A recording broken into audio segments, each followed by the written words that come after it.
ternyata jenderal strategi perang itu dari pesantren.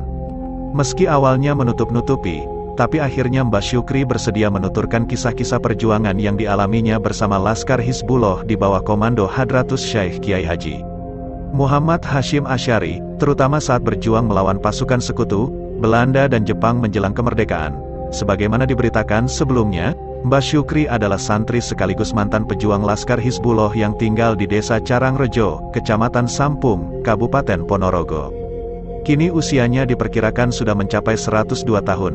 Senin tanggal 29 Maret tahun 2022 lalu, tim instruktur wilayah, IW, dari PCNU Ponorogo mendampingi Koordinator Instruktur Nasional, INAS, Kiai Haji Abdul Munim DZ dan Kiai Haji Adnan Anwar mengunjungi rumahnya. Kepada rombongan Mbah Syukri menuturkan, perjumpaan dengan Mbah Hasyim berawal dari rekrutmen Laskar Hizbullah di Ponorogo.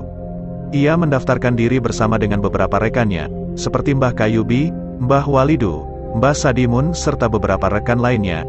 Dari Ponorogo, pasukan diberangkatkan ke Surabaya dan sebagian disebar ke Sidoarjo.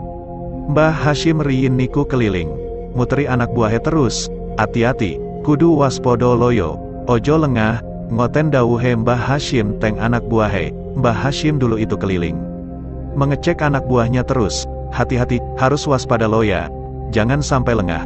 Begitu perintah Mbah Hasyim kepada pasukannya, kenang Mbah Syukri. Mbah Hasyim, kata Mbah Syukri, keliling dengan mengendarai jeep terbuka, ditemani seorang sopir dan satu orang ajudannya. Mbah Hasyim memimpin langsung di setiap pertempuran. Pernah ada kejadian di Surabaya, Mbah Hasyim yang sedang di atas mobil jeep diberondong pasukan Belanda. Mbah Hasyim membentangkan sarungnya. Tiba-tiba, sarung itu berubah jadi tameng layaknya perisai baja yang anti peluru. Pelurune niku gepeng-gepeng keleteng sarunge.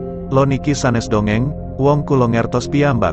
Pelurunya itu gepeng menempel di sarungnya. Ini bukan dongeng, karena saya tahu sendiri, red, tutur Mbah Syukri. Kisah lainnya yang diingat Mbah Syukri adalah tertinggalnya 1.600 pasukan Jepang di daerah Porong. Pasukan itu bersembunyi di suatu tempat sejenis bunker. Tak ada satupun warga yang tahu, keberadaan mereka baru terbongkar saat koki pasukan itu kehabisan bahan makanan dan berbelanja ke pasar. Melihat banyaknya bahan yang dibeli, ada yang curiga. Dan setelah didesak akhirnya mengaku bahwa bahan itu untuk mencukupi kebutuhan pasukan Jepang yang jumlahnya 1.600 orang. Pengakuan ini membuat warga gempar sekaligus gelisah. Tak satupun warga yang berani mendekat, bahkan pejabat setempat pun tidak tahu harus bagaimana. Sampailah informasi ini ke Bupati Sidoarjo. Sama dengan lainnya, Bupati Sidoarjo pun merasa kebingungan.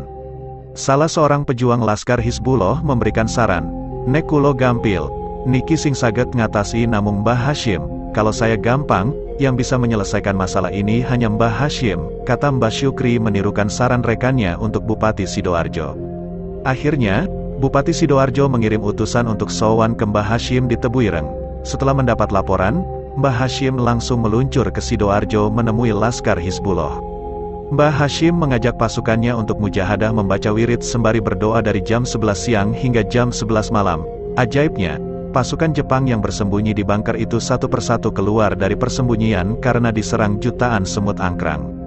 Para pejuang Laskar Hizbullah langsung memanfaatkan momentum itu untuk menangkap pasukan Jepang tanpa perlawanan, bahkan tanpa pertumpahan darah setetes pun. Kiai Munim mengatakan, kesaksian dari para santri dan pejuang Laskar Hizbullah diharapkan bisa meluruskan sejarah yang ada.